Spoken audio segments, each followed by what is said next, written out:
Hello everyone, my name is Hardik Kumar. कैसे हैं आप सब लोग। और यहाँ से पूरा ऑलमोस्ट पटाया दिखता है, पटाया बीच भी दिखता है। तो ये वहीं बिग बुद्धा के सामने ही बना हुआ है, वहाँ से थोड़ा सा ही दूर है। 5 मिनट 6 मिनट लगेगी आपको बाई वॉक आते हुए। दरअसल ये पूरा एक हिल लंबा सा है, जिसके एक साइड पे है बिग बुद्धा और ये दूसरी साइड पे है पटाया व्यू पॉइंट। वहाँ से उस साइड का पटाया दिखता है और यहाँ से इस साइड का बीच साइड का पटाया दिखता है। ओके गाइस, तो मैं पताया में हूँ, आपको पता ही है। तो यहाँ पे ये एक वाटर रिफिलिंग मशीन है, जिससे मैंने अपनी बोतल भरी। एक बाथ में आपको 1.25 यानी कि ऑलमोस्ट 1.25 लीटर पानी मिलता है, बट ये तो मुझे 1.25 लीटर से भी ज़्यादा लगता है, क्योंकि ये 1.5 लीटर की बोतल है और थोड़ी सी खाली रह गई। तो ये काफ़ी अच्छा है। आपको सिर्फ करना इतना है कि यहाँ पे अपना एक बात का कॉइन डालना है और फिर बोतल इसके अंदर रख के ये हरा वाला बटन प्रेस कर देना है और तुरंत पानी आना शुरू हो जाएगा और आपकी बोतल भर जाएगी।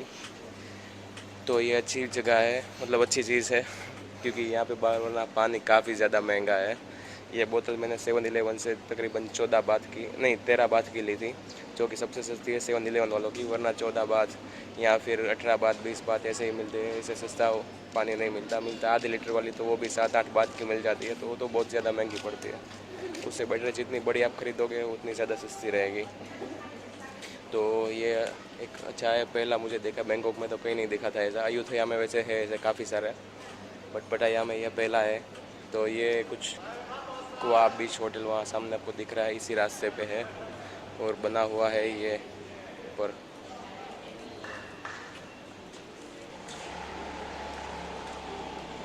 चीना हाउस करके होटल है वहाँ पे, तो ये अच्छा है। सो भैया रेस्टोरेंट में फिर से आ जाया हूँ खाना खाने। वही वेज थाली खा रहा हूँ। अच्छा है इनका टेस्ट वेस्ट और क्वांटिटी भी अच्छी मिल जाती है।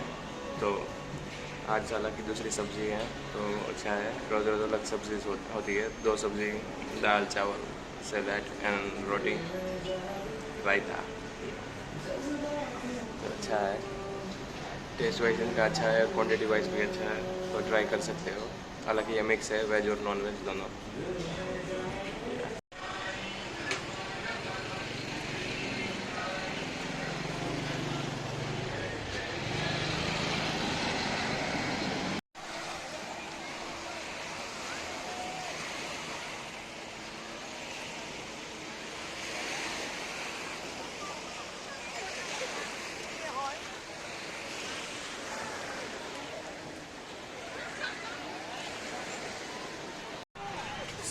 मैं इस वक्त हूँ चोमतिन बीच पे, जो कि पटाया का ही एक बीच है, बट यहाँ पे कोई इंडियन नहीं आता।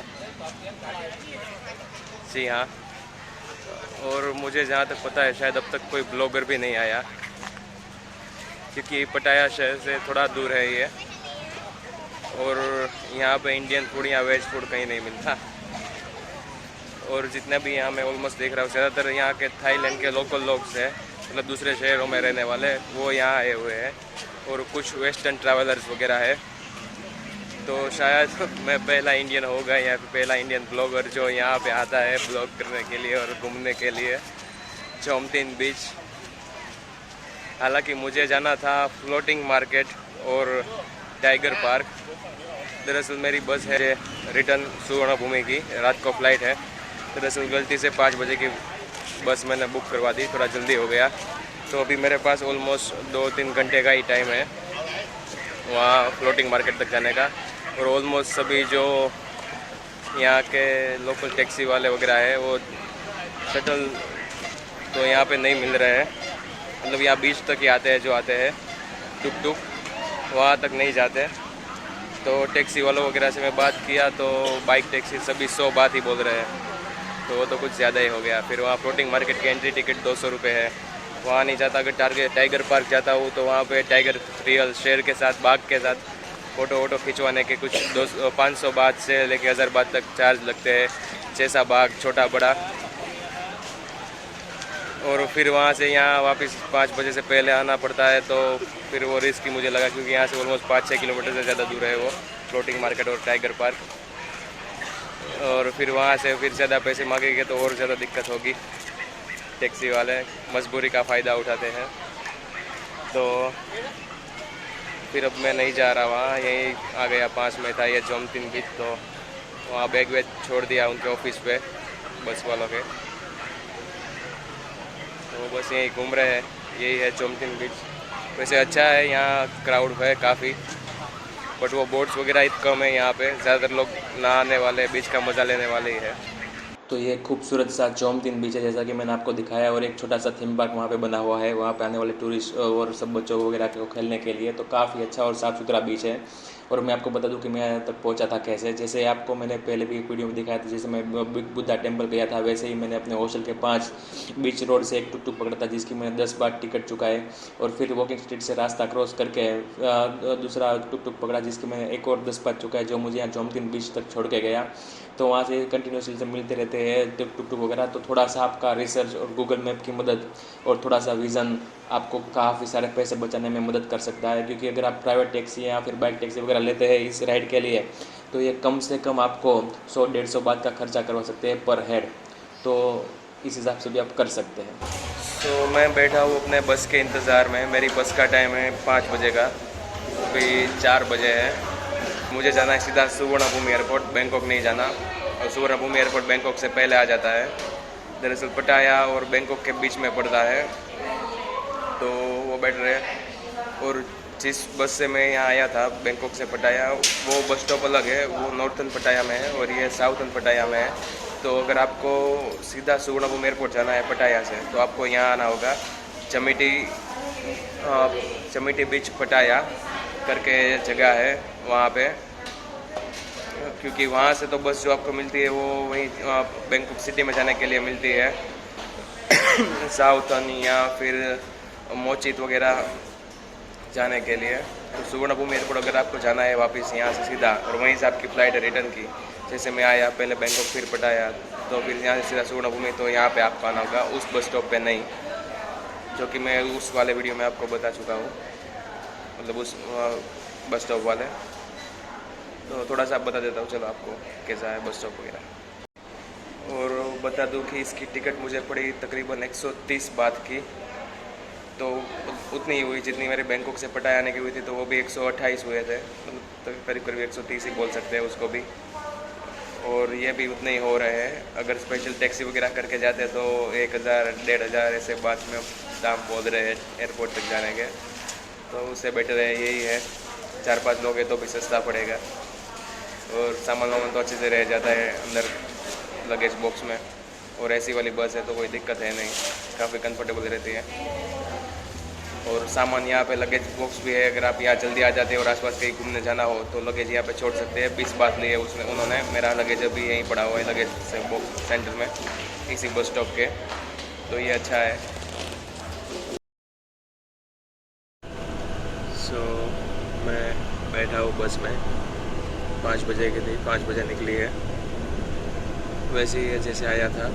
तो ये है बैंकॉक का सुवर्णभूमि एयरपोर्ट। बाहर से कुछ ऐसा दिखता है, काफ़ी बढ़िया ग्लास वास और लाइटिंग वाइटिंग के हिसाब से काफ़ी शानदार लग रहा है। और यही है मेरी बस, जिससे मैं पटाया से यहाँ बैंकॉक आया। तो आने वाली ऑलमोस्ट आपकी टैक्सी बस आपको यहीं पे उतारती है सीधा गेट के सामने। और सामने दिख रहे हैं 8 नंबर का गेट। ऐसे काफ़ी सारे गेट बने हुए हैं, सीधा गेट से अंदर घुस जाना है एयरपोर्ट के सीधा अंदर। और एयरपोर्ट कुछ 3-4 मंजिलों का बना हुआ है, जिसमें से आप जब आते हैं यानी कि अराइवल, तो वो आपका ग्राउंड फ्लोर पे होता है। और जाते वक्त यानी कि आपका डिपार्चर, जब आप वापस जा रहे हैं इंडिया, तो आपका वो यहाँ 3rd फ्लोर से होता है, जहाँ से आपकी ये बस टैक्सी वगैरह उतारती है। और काफ़ी ज़्यादा बड़ा और कंफ्यूजिंग एयरपोर्ट है। तो मैं आपको पूरा गाइड करूँगा इस वीडियो में और इसके आगे आने वाले वीडियोस में कि आपको एयरपोर्ट के अंदर जाना है, कहाँ से आपका बोर्डिंग पास, टिकट वगैरह सब कलेक्ट करनी है, कैसे सिक्योरिटी चेक वगैरह सब क्लियर करना है, और भी क्या क्या फॉर्मेलिटीज़ रहती है इमिग्रेशन वगैरह, और इंडिया में आने के बाद भी आपको क्या क्या करना रहता है। तो इसके आगे आने वाले वीडियोज़ में वो आपको पूरी इन्फॉर्मेशन मैं दूंगा और आपको इंडिया तक पहुँचा दूंगा बड़े इम्तिहान से। तो देखते रहिए पूरा वीडियो, मज़ा आएगा। ओके, तो मैं आ चुका हूँ सुवर्णभूमि एयरपोर्ट। बस अच्छी थी, मतलब कुल्फी जमा देने वाली। थोड़ा बहुत वीडियो शूट किया, फिर वो अम्मा जी बोली वीडियो मत बनाओ भाई, डिस्टर्ब हो रहा है दूसरा। हालांकि दूसरे लोग कोई कुछ नहीं बोल रहा था, किसी को कोई दिक्कत नहीं थी। जब आया तब भी मैं बनाया ही था। और इतना ठंडा, मतलब बस में 8 डिग्री सेल्सियस टेम्परेचर कर दिया था। और बाहर का 34। बोला उनका अम्मा जी को भी कुछ ऐसी कम करो, तो बोले ऑटोमेटिक है, अपने आप ही हो जाता है। उनको खुद को भी ठंड लग रही थी, पर क्या करें। तो ऑलमोस्ट 1.25 घंटे लगे पहुंचने में। कंफर्टेबल थी, और ये वाली बस में अंदर बाथरूम वगैरह भी था। वो जब गया था बैंकॉक से तो उसमें नहीं था। और मतलब यहाँ बड़ा एयरपोर्ट है यार। तो यहाँ अंदर तो आ चुके हैं, बस अभी कुछ नाश्ता कर रहा हूँ, पाइनएप्पल एंड मैंगो। वहीं से चमेटी बीच मार्केट से ख़रीद लिया था, क्योंकि यहाँ पे कुछ तो खाना ही था, क्योंकि फ्लाइट तो अभी काफ़ी देरी से, और मैं जल्दी आ गया हूँ। तो बस अभी बैठ के थोड़ा बहुत खाएंगे, फिर शूट करते हैं एयरपोर्ट कुछ। और इतना बड़ा मतलब पहली बार ऐसे देखा तो थोड़ा अंदर आया, और अभी जाना किधर है, कंफ्यूज।